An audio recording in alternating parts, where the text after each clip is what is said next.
Welcome to the short discussion on this topic shear force and bending moment diagram for cantilever beams. This is part of unit 2, that is shear force and bending moment in the course strength of materials 1. A similar topic on this cantilever beams, right? Construction of the shear force and bending moment diagram for the cantilever beams for various basic type of loadings. We have discussed this same topic previously, but that is based on the approach of the uh, differential relationship between the load, shear force, and bending moment. Now, in this particular discussion, we are going to focus on the other method of construction of the shear force and bending moment by method of sections. So, hopefully, by the end of this particular discussion, using the method of sections approach, we will be able to learn how to draw the shear force and bending moment diagrams for the cantilever beams when it is loaded with uniformly distributed load and uniformly varying load. Also for concentrated and coupled type of loads when the beam is subjected to this kind of loading. How to construct the shear force and bending moment diagrams, right? We'll be able to draw that. So let us take firstly distributed load case. There is a cantilever beam, right, which is free at the left end A and fixed at the right end B. Right? We can even take the reverse way also. The procedure doesn't change, right? So here in the process, for the construction of the shear force and bending moment diagram, we are using only two steps. That is, um, first one is the support reactions, calculation of support reactions, and number two is cutting one section either from the left or right end and form this table.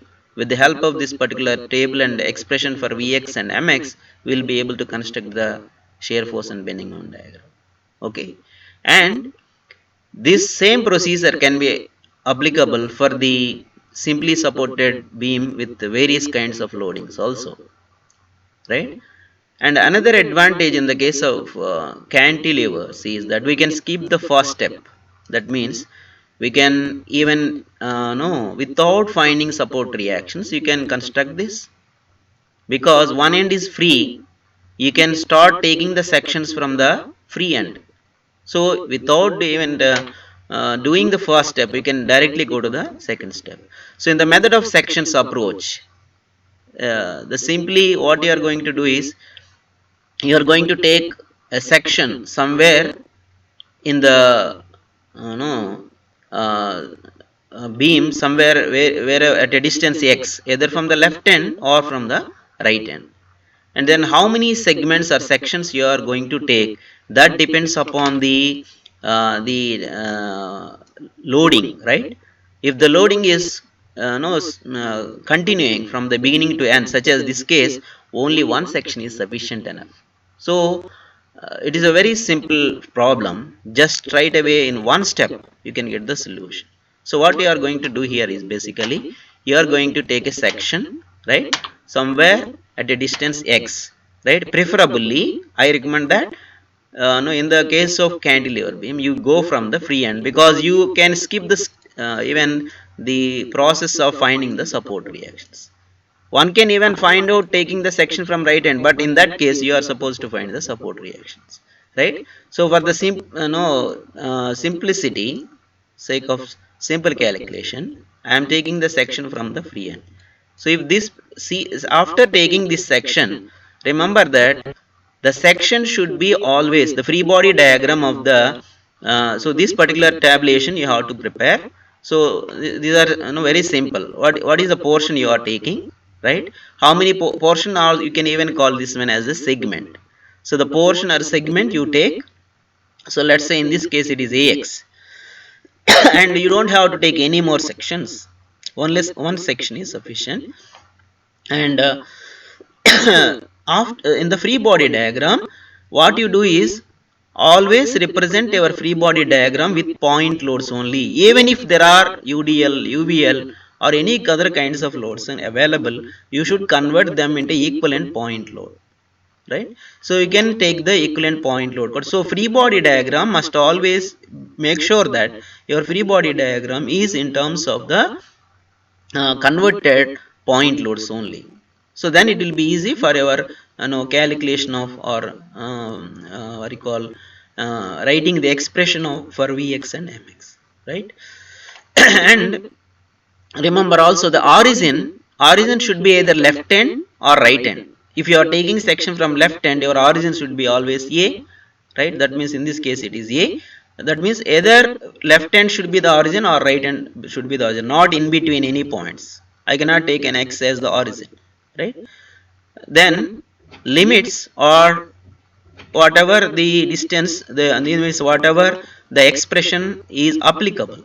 In this case only one single load is available, so if you write only one equation for Vx and Mx, that is holds good.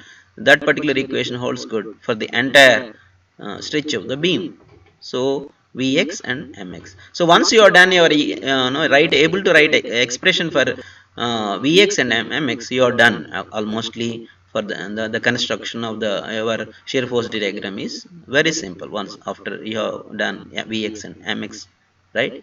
So first take the free body. This is the first step. This is the crucial step also. Once this is done, rest of the things are okay. So this is the free no section I have cut. And while drawing your free body diagram, don't express your free body diagram in terms of UDL, but convert into a point load. So when you convert into point load, this will become, how to convert this point load, because this was taken at a distance x. So okay, you can convert this into point load by finding the area of this particular stretch. So what is the area load intensity? It is a kind of rectangular load. UDL is a kind of rectangular load, so you multiply the intensity of the load with the distance over which it is acting and exactly placed at the center of that particular distance.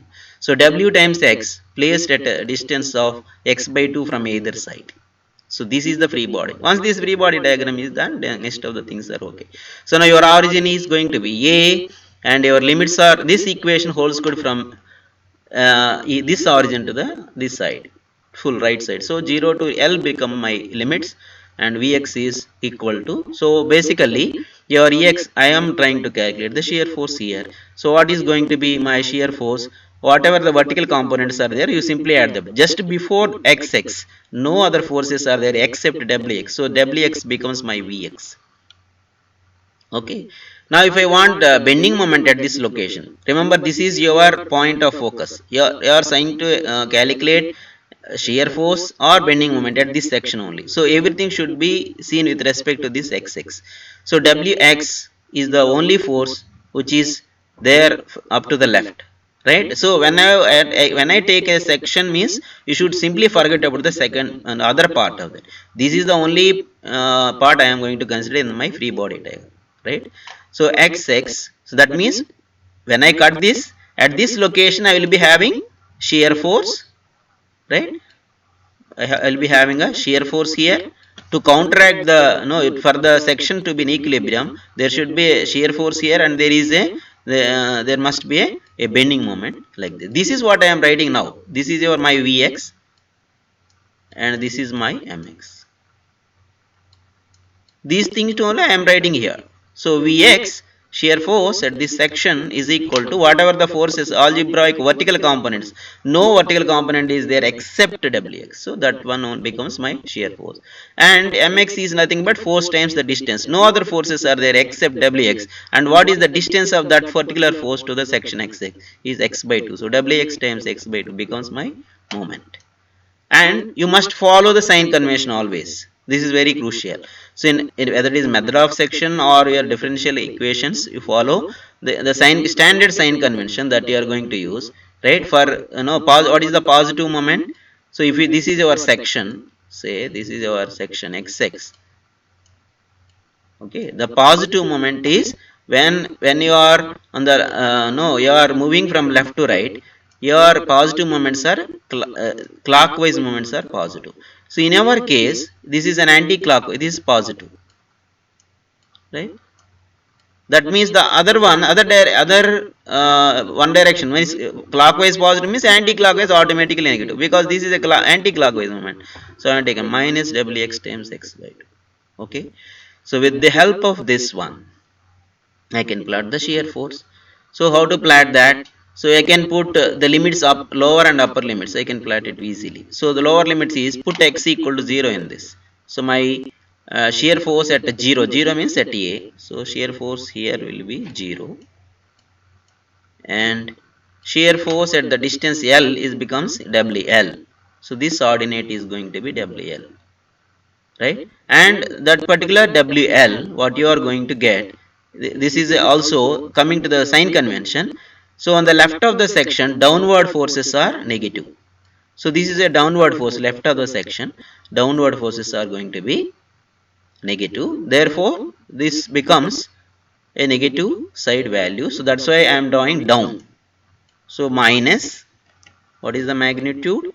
WL by 2. This is my magnitude of the shear force. So let us keep that. Now you just join these points. How to join? Look at the equation. It is something like y equal to mx equation, which means a straight line equation. So with a linear relationship you can join, is joined by a straight line. So this is the shear force diagram.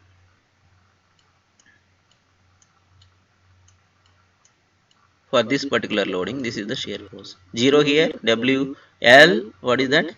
W, what is the value? WL only, not sorry, it is not L by 2, because if you put x equal to L, it becomes WL, not L by 2. So simply put your WL value here, that's it, minus WL. Okay, then go to the next one, bending moment diagram. Here also put the lower limits and upper limits. Lower limit is 0 and upper limit is L. So if you substitute that, this becomes W times L by 2. Again it becomes minus. So my draw on the downward side with the magnitude of WL square by 2. So you can put this value as WL square by 2. Now join this ordinate and this ordinate. How to join? Is simply put look at the equation and then put the whatever variation according to that you can put it. So this equation is in x y equal to mx square, right? Y equal to like kind of a parabola, y equal to kx square. So it is a parabolic curve, so you join by a quadratic equation. So with a curve you can join it. Okay, this is the what you call bending moment diagram.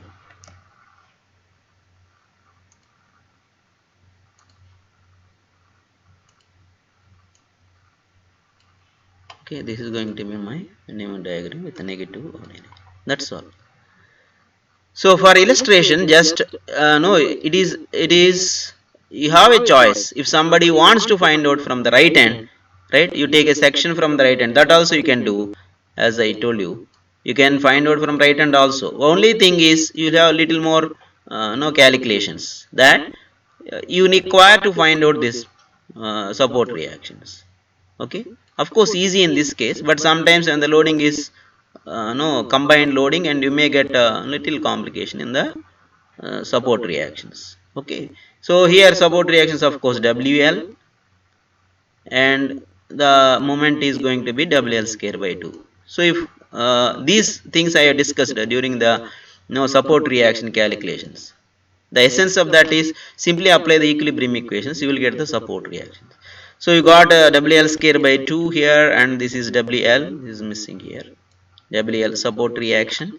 And then you take the free body diagram, express that free body diagram in the point load, equivalent point load, as I told you in the previous step. So that is you do WX, rest of the things are same, right? You are writing your no shear force and bending moment at this section. So there are two terms will come, because this is a downward force and upward force. Upward force is WL and downward force is WX, right? So when you are taking, here is a point you have to remember, you are on the, these forces are right side to you. So when the forces are on right side to you, upward forces are negative, so this is going to be negative, here is a mistake, and then downward forces are going to be positive. Okay, so you put x equal to 0, you'll be getting minus wl. If you put x equal to l, it's going to be 0. That means at this point it is going to be 0. Sorry, at this point it's going to be 0 when you take section from the right side. Similarly, in this case, moment, again three moments, three terms will come. One is WL square by 12, sorry, WL square by 2, this one. So when the, follow the sign convention. So according to the sign convention, this is going to be, I have discussed in detail about the sign convention in the simply supported beams also. So you can just refer to that. So in the previous 2-3 times I have discussed that, even for the cantilever beams also I discussed during no, using that differential relation between the shear force and bending moment. Okay, so w, no, when you are calculating mx, mx is going to be W, WL here times, I am calculating moment here, WL times x. This is going to be anti-clockwise. So right of the section anti-clockwise going to be positive. So this is plus W times L times x, and these two Wx times x by 2 and WL square by 2, these two becomes, because they are no, clockwise, right of the section clockwise are negative, therefore these two are negative. So now you can substitute the limits. Lower limit is 0, that means at the point b you are going to get 0 0, this value as minus WL square by 2, and x equal to L, it's going to be WL square and L square by 2, L square by 2, these two L square by 2 becomes WL square, and this is minus and this is plus, so finally you will get 0. So that is the value you got here.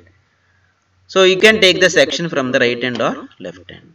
Okay, if you draw exactly to the scale, this is how it look like, having 0 here, WL here for shear force, and bending moment 0 here and WL square by 2 here with a curved quadratic equation. Right. Let's move on to the uniformly varying load. Here also, now from now onwards I am skipping the other side, no, because it is a simple to draw the shear force bending moment diagram from the free end. So I am not going to explain the other part as I did in the previous case. You can no, use the same process if when you want to find out the no, expression for shear force and bending moment from the fixed end. Okay, so here I am skipping the first step also, because I don't have to find the support reactions anymore. Straight away I can use the no, second step, that is what is the second step, that is you simply cut a section and write the free body diagram and Vx and Mx, that's all I am supposed to do. So if I take the free body no, section somewhere from the left end. Okay, so I am taking a section here. After taking section, as I mentioned you, at a distance x from the left end or free end, I told you, you should always express the free body diagram in terms of equivalent point load, not like this. So equivalent point load, if you want to convert, you simply find the area of that.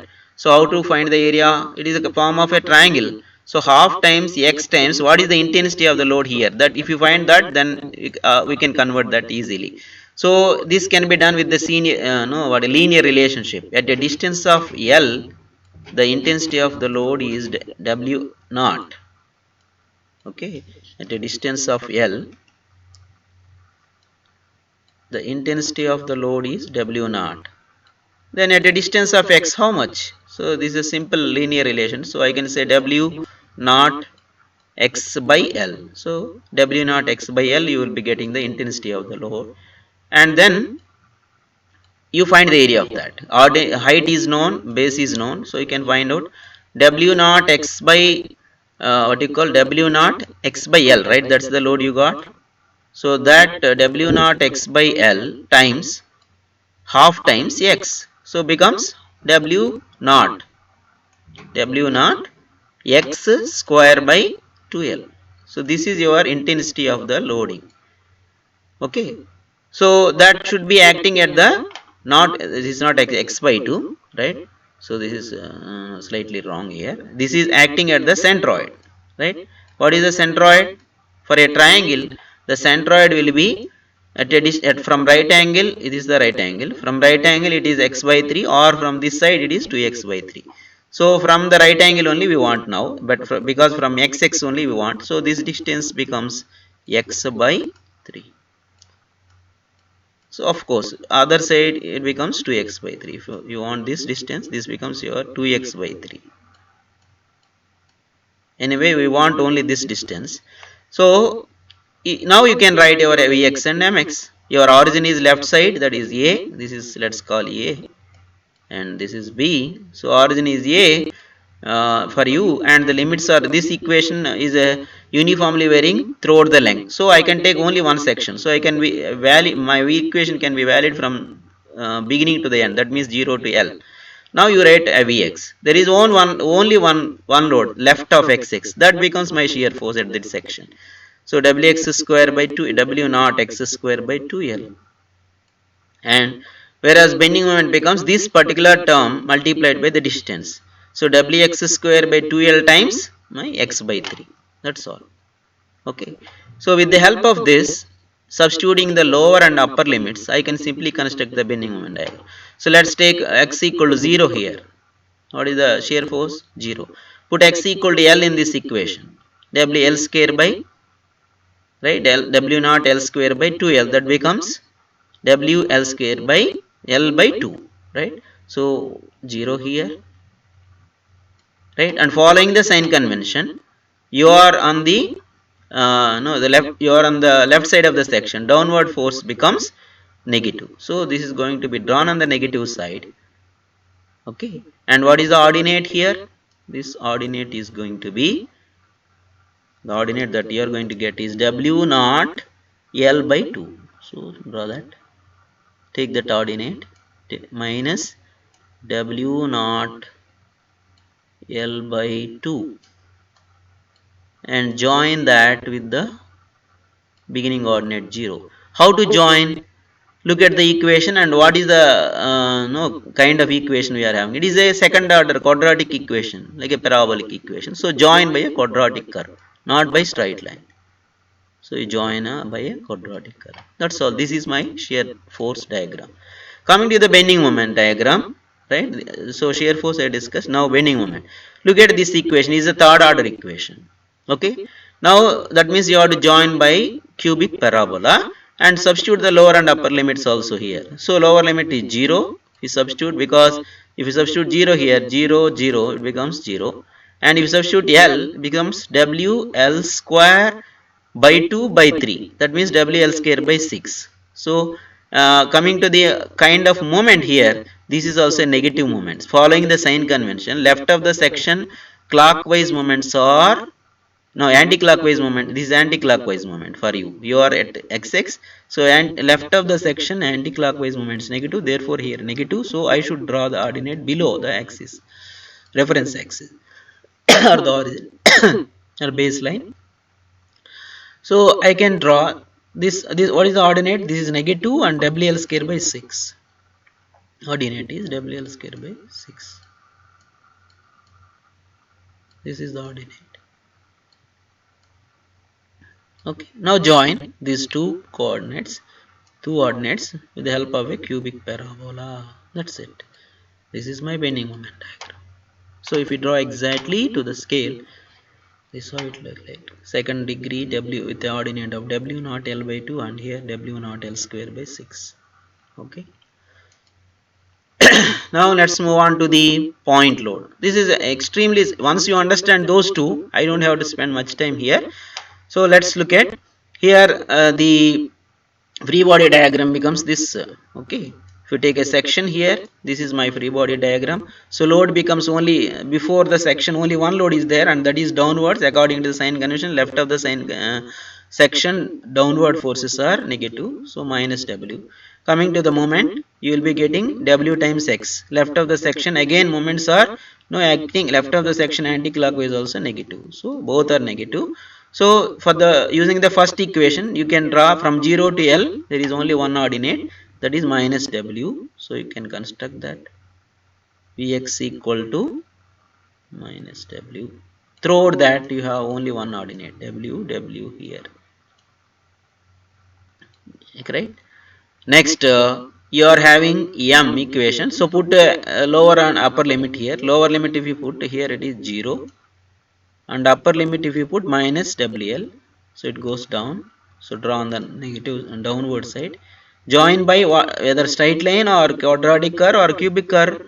Look at the equation. It is a simple y equal to mx format, linear relation. Join. That's it. That's all. And what is the ordinate? WL. Okay, that's it.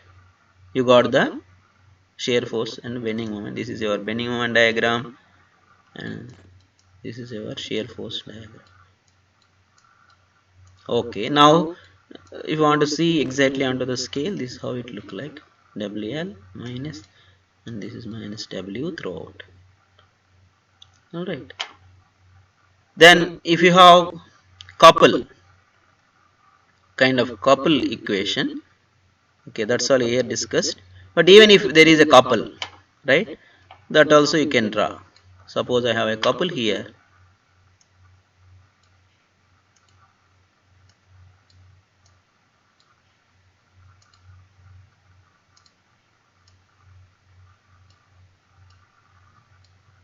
and a couple for a cantilever beam. Then also I can draw the shear force and bending moment diagram. Right? If I draw a shear force diagram, my Vx equation becomes, you take a section anywhere, right? From left, you take anywhere. So my Vx equation becomes simply 0, because why Vx equation becomes 0? Because there is no vertical forces, vertical component acting from the left of the x-axis. So my Vx becomes 0. That means anywhere shear force is 0. That means I am going to get a straight line. Shear force is my, this is SFD. Straight line, that's all. Nothing is there, no ordinate comes anywhere. Whereas bending moment diagram, if you take a section here, you will be getting mx equal to minus m, because no other forces are there except this moment, minus m. So you can draw everywhere an ordinate of minus m below the baseline, because minus, so draw on the downside, and a rectangle of m you will be getting. This is the shape of the bending moment diagram for a couple, if you have taken a couple. That's it. So that's all about the shear force and bending moment diagram for cantilever beams using the method of sections. Okay, thank you.